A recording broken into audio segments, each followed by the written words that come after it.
Bonjour à tous. Ça faisait un moment que je voulais faire cette vidéo, mais je pensais faire une vidéo un peu rigolote. Mais bon, au vu des circonstances actuelles, qui ne prêtent pas trop à rire, et puis quand on voit ce qui s'est passé dernièrement, les intempéries qu'il y a eu dans le sud de la France, où des gens ont tout perdu, comme ça en une nuit, à cause des déluges, parce qu'ils habitaient au bord d'une petite rivière, qu'ils ont vu leur jolie petite rivière devenir un torrent de boue, de merde, de limon et de tout ce qu'ils peuvent charrier, qui a tout démoli sur leur passage. C'est là où je me suis dit que finalement cette vidéo, il était temps de la sortir. Pourquoi? Parce que dans ces circonstances-là, il est quand même très utile d'avoir un couteau de survie.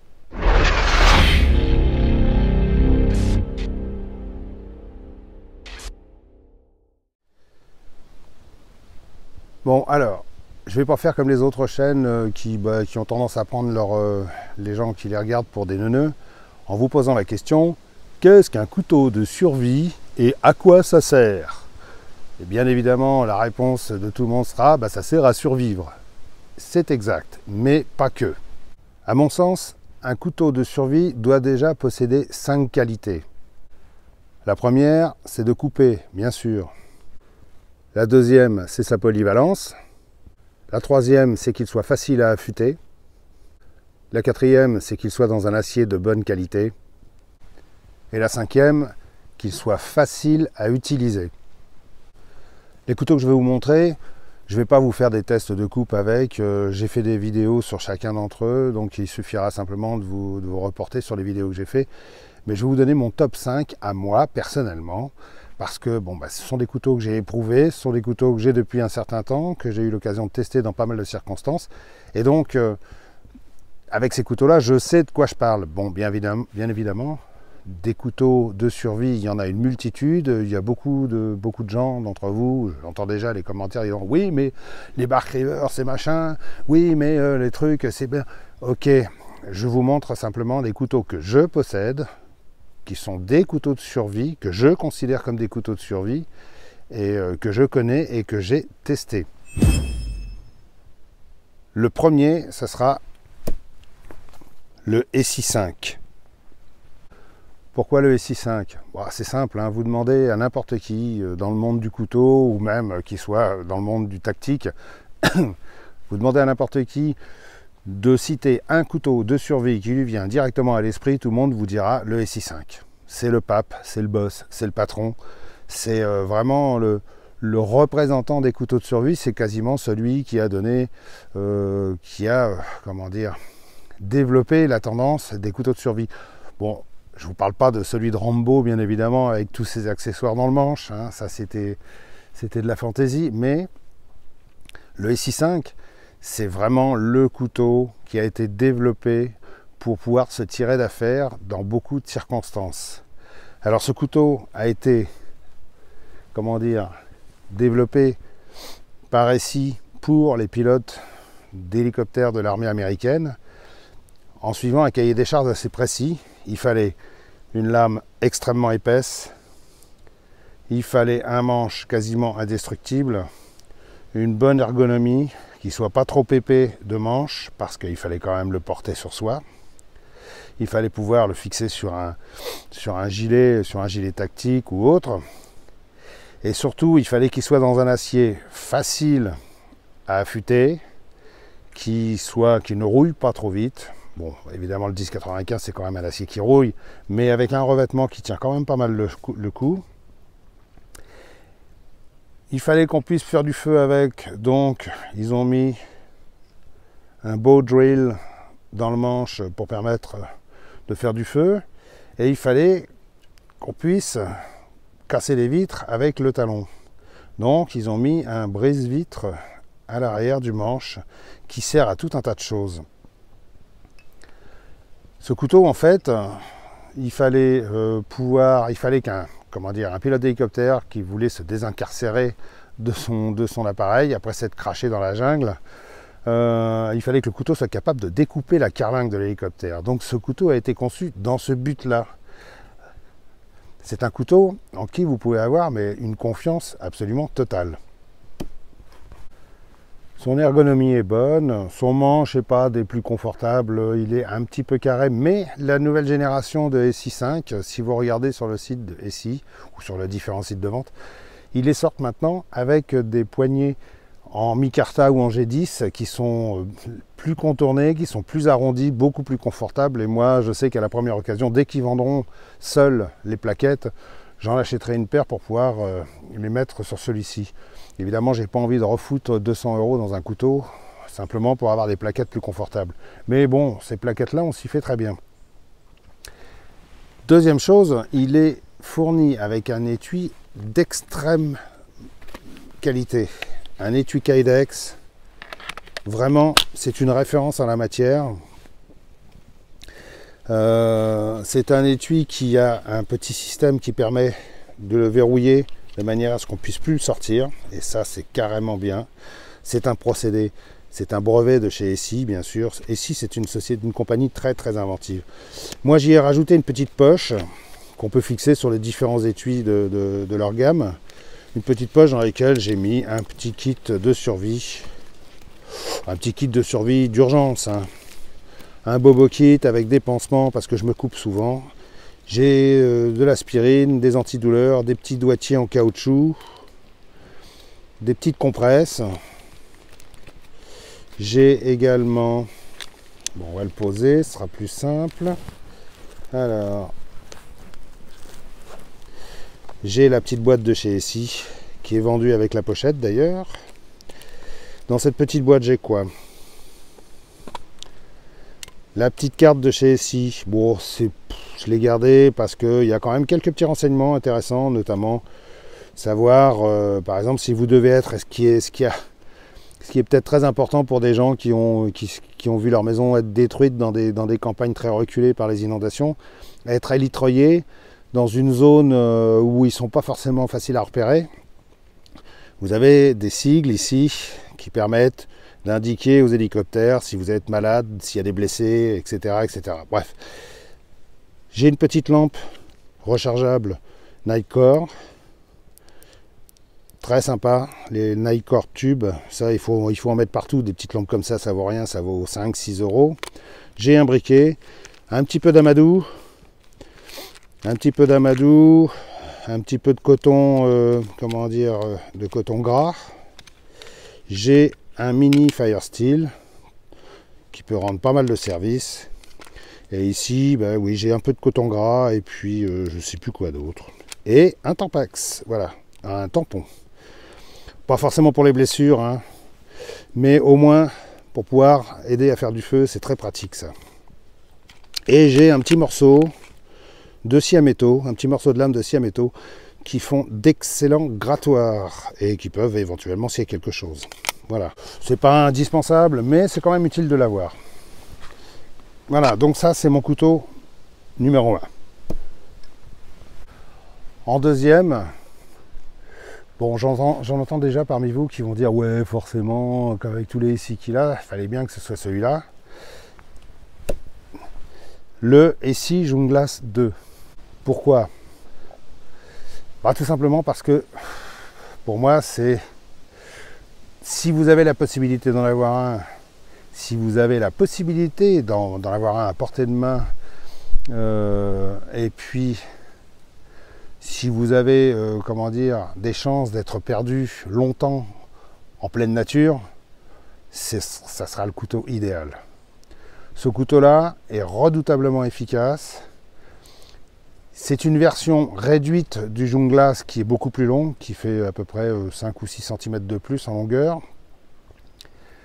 Celui-ci a une dimension beaucoup plus portable, beaucoup plus pratique, qu'on peut vraiment utiliser dans toutes les tâches. On peut faire énormément de choses avec ce couteau. Il ne faut pas se laisser effrayer par sa taille gigantesque. C'est un couteau qui sera extrêmement efficace. Son manche est très bien dessiné, super confortable. C'est vraiment le couteau que je recommande si vous avez la possibilité d'en avoir un, évidemment. Gros avantage de ce couteau, c'est qu'il arrive avec un étui exceptionnel.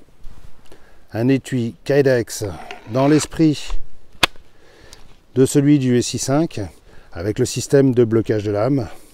Mais en plus, il arrive avec un système à fixer à l'arrière qu'on peut démonter hein, en nylon balistique, avec système pour le fixer sur un sac, sur un gilet tactique ou sur une plaque de cuisse. C'est quand même un couteau de survie, mais c'est un couteau également tactique. C'est un couteau qui a été pensé à la base pour des militaires des sections spéciales anti-drogue qui sautaient, qui étaient largués en parachute au-dessus de la jungle. Donc c'est pour ça qu'en fait ils ont conçu ce couteau avec tout un tas de sécurité, avec une deuxième sécurité ici sur le manche et une protection qui vient se rabattre par-dessus avec un système de blocage. Voilà. Et là votre couteau est parfaitement protégé. Pourquoi? Parce que quand les mecs sautaient en parachute avec ça, bah le couteau il avait tendance à... Il pouvait très bien se retrouver la tête en bas. Et puis surtout, c'était le Junglas. Il porte ce nom, pourquoi? Parce que les mecs passaient des journées et des journées et des journées dans la jungle, sous la pluie. Et donc c'était une excellente façon de protéger le couteau de la flotte aussi. Hein. Voilà. Beaucoup de gens se disent, ouais mais le 10,95, ouais, ça rouille beaucoup, machin, et c'est ça.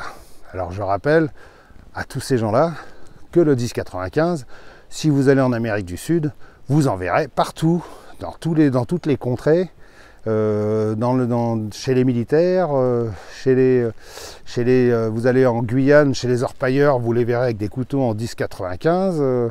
Enfin, vous en verrez partout. Pourquoi? Parce que c'est vrai, c'est un acier qui rouille. Mais bon, si on en prend soin, il ne va pas rouiller démesurément non plus. Hein. C'est si on le laisse pourrir dans un coin qu'il va vraiment rouiller. C'est pour ça que je dis, le 10,95, ça reste un très bon acier, même en milieu humide. Le troisième, un couteau que j'ai découvert assez récemment, le Cold Steel Survivalist. Bon, lui, même pas la peine de chercher, il porte le nom de sa fonction. C'est un couteau qui est vraiment destiné à ça. Il a été pensé pour ça, conçu pour ça, par Cold Steel. C'est un couteau qui est fait d'une seule pièce de métal. C'est un modèle, ce qu'ils appellent drop forged, c'est-à-dire une pièce de métal frappée. Voilà. Il n'y a pas d'assemblage, il y a juste des petites plaquettes qui sont fixées, qui tiennent très bien d'ailleurs, avec un excellent grip.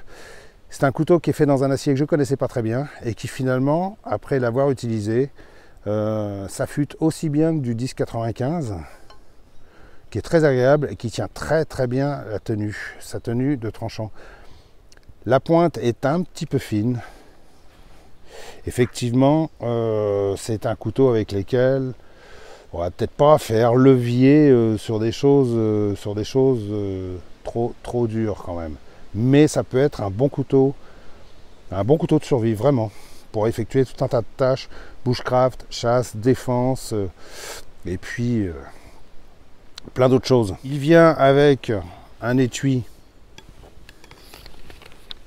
de très bonne qualité, système Secure X de chez Cold Steel, avec une boucle qu'on peut enlever, avec tout un tas d'œillets et de passants permettant de le fixer sur un système de gilet ou autre.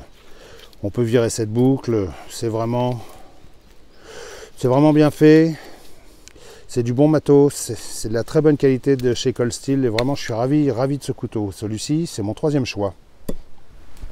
Quatrième choix, comme on n'a pas toujours la possibilité d'avoir un gros couteau sur soi, un couteau avec lequel on va pouvoir aller loin, s'enfoncer profondément dans la forêt ou vivre en autarcie pendant des jours et des jours, un petit couteau peut très bien faire l'affaire, enfin un couteau de taille moyenne. Et mon quatrième choix, ça sera le Ka-Bar BK18.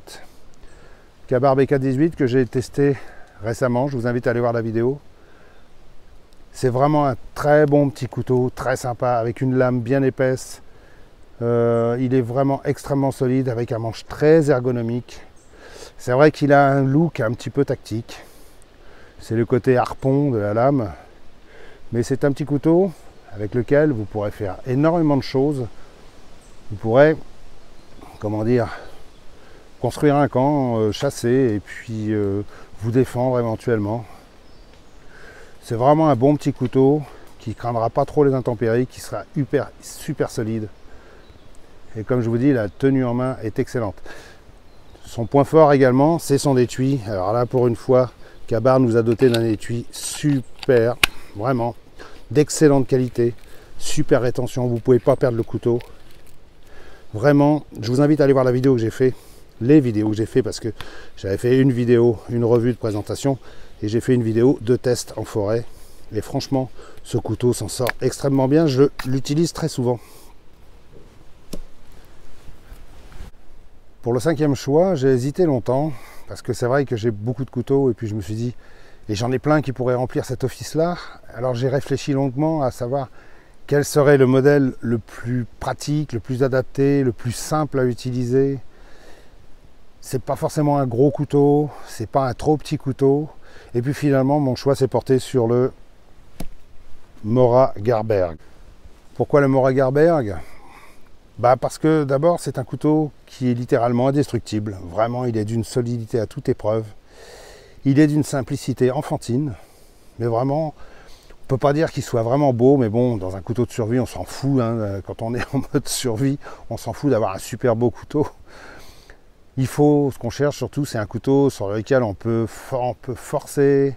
On peut lui imposer des stress latéraux. On peut vraiment mettre sa pointe à rude épreuve, et c'est vrai que le Mora Garberg remplit toutes ces conditions-là. Pourquoi?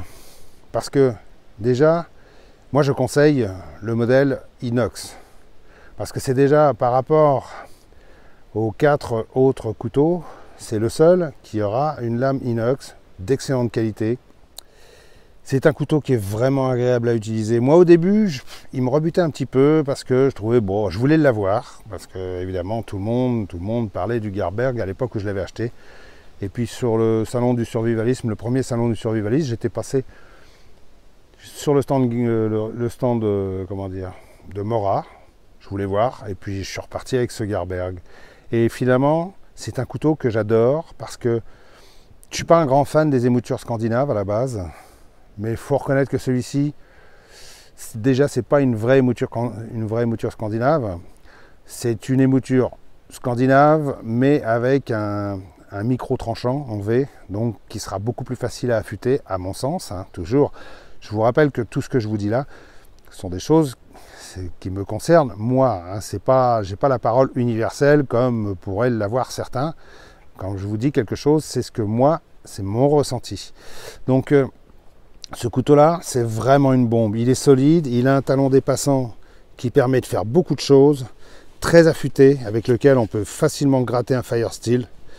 Il a un dos de lame très affûté, qui gratte extrêmement bien le fire steel, et avec lequel on peut gratter du bois. Et on peut faire un maximum de choses. C'est vraiment un très bon couteau. Sa prise en main est vraiment excellente. Vraiment, je le conseille à tout le monde, ce couteau. C'est vraiment une tuerie. Si vous voulez débuter dans le bushcraft ou si vous voulez un bon couteau de survie, celui-ci il sera parfait, quoi, vraiment. En plus, moi je le conseille avec son système d'étui, ils appellent ça multi-mount.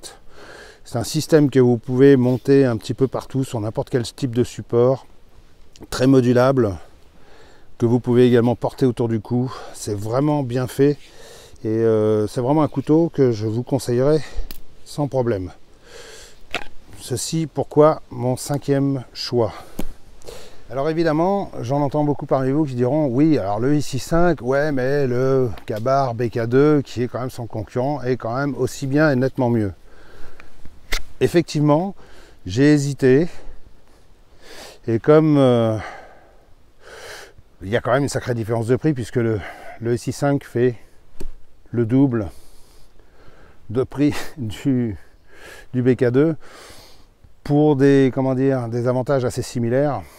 BK2 est un excellent couteau aussi, avec un super manche, une poignée vraiment, on fait rarement plus confortable que ça, beaucoup plus confortable que le SI5, avec un talon dépassant avec lequel on peut utiliser comme marteau, casser des choses, se casser des noix, enfin bref.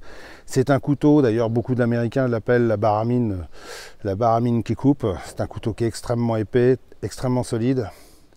Mais c'est pas mon premier choix. Pourquoi? Parce que je trouve que son émouture et sa forme de lame et sa pointe se prêtent moins à la survie que le SI5. Voilà. Voilà, j'ai beaucoup plus de plaisir à utiliser le SI5 sur les coupes de bois. Je pense que le SI5 est certainement très bon aussi comme couteau de chasse. Enfin bref, j'ai une préférence pour le SI5, même si je ne suis pas un grand fan de son confort de manche. Donc, le SI5 reste quand même mon premier choix. Mais si le BK2 vous tente, n'hésitez pas, il est excellent aussi.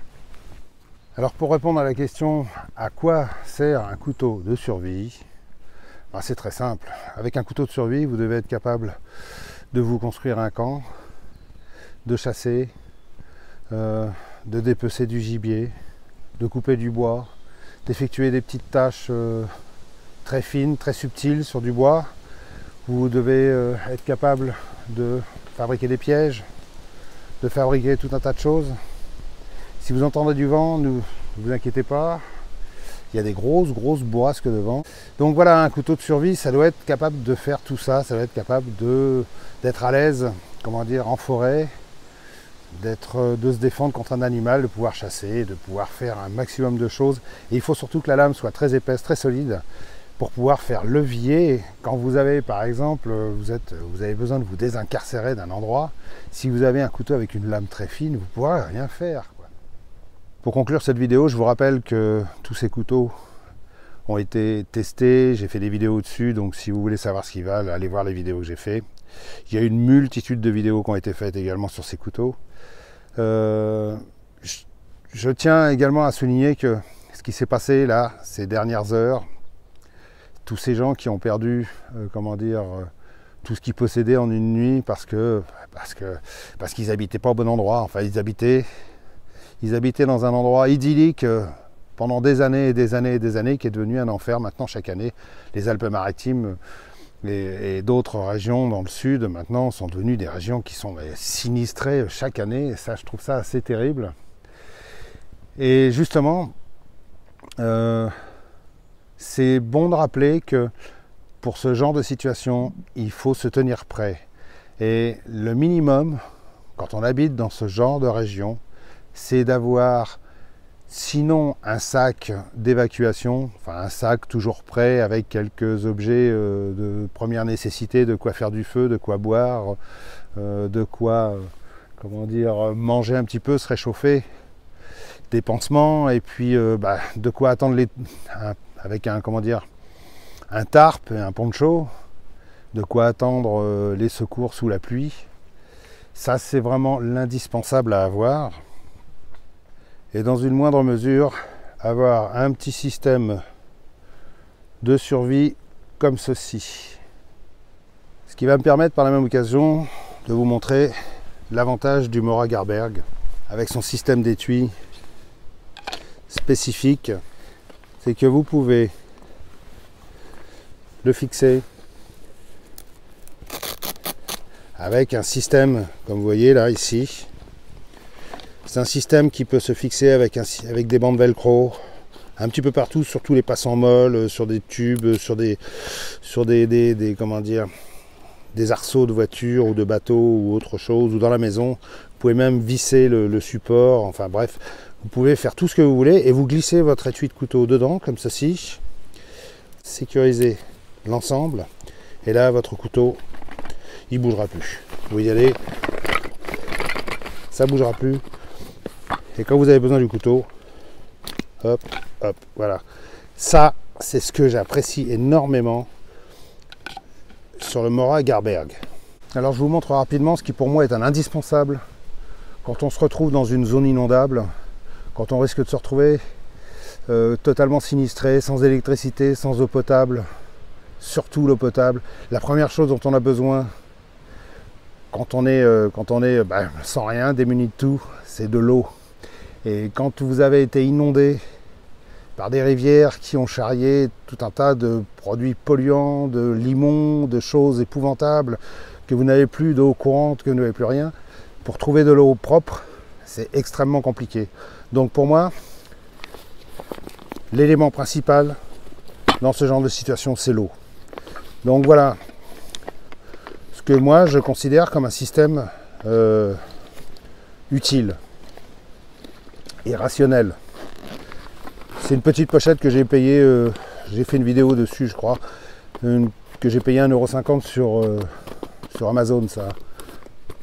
Très solide, très pratique, vraiment de bonne qualité avec des passants molles partout, des velcro, enfin bref. C'est vraiment une excellente petite pochette que je conseille.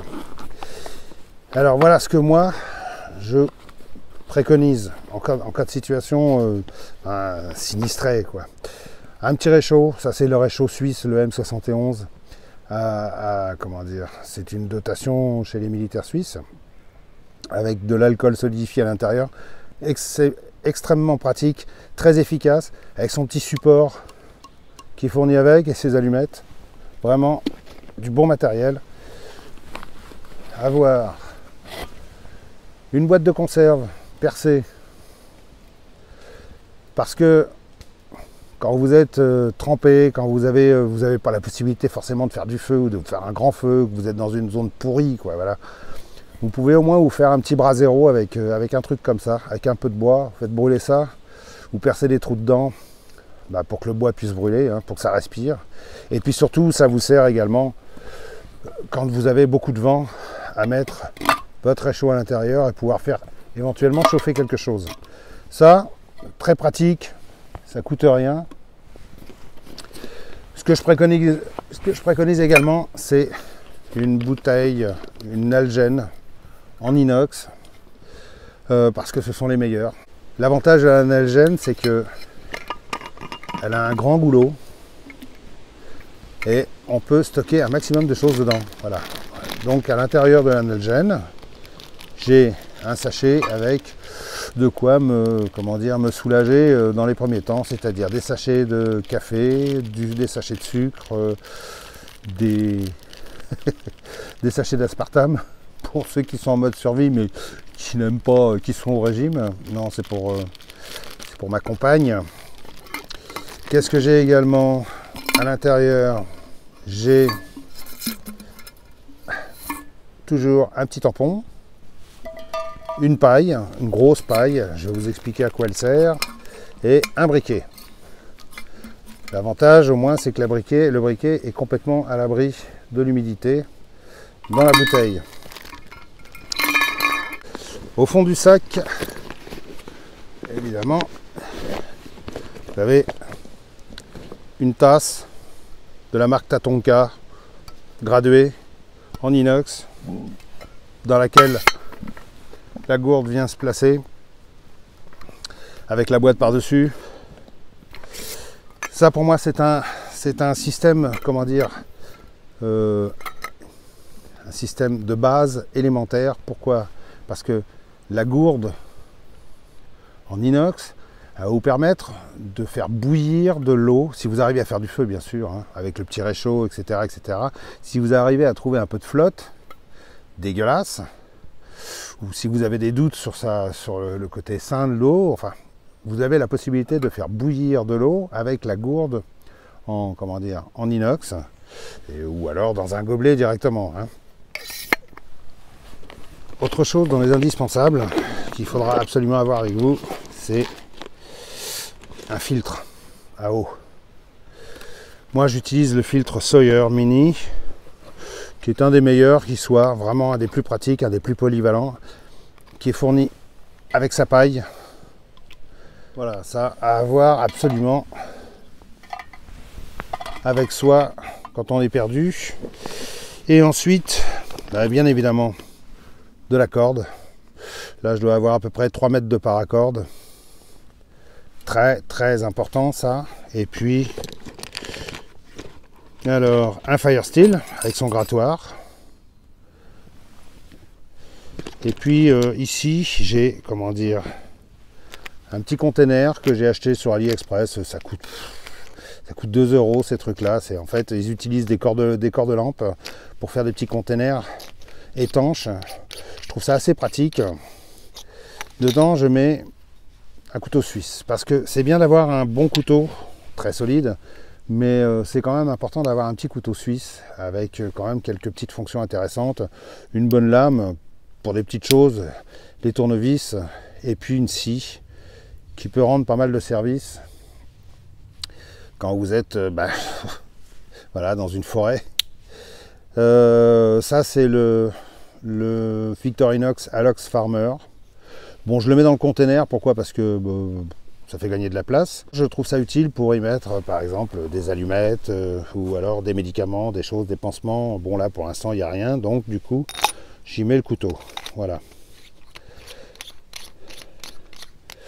Ça, tout ça, ce sont, à mon sens, des petits objets indispensables qu'on met dans un petit sac comme ça, que vous portez en bandoulière, que vous avez toujours à portée de main, dans le coffre de la voiture,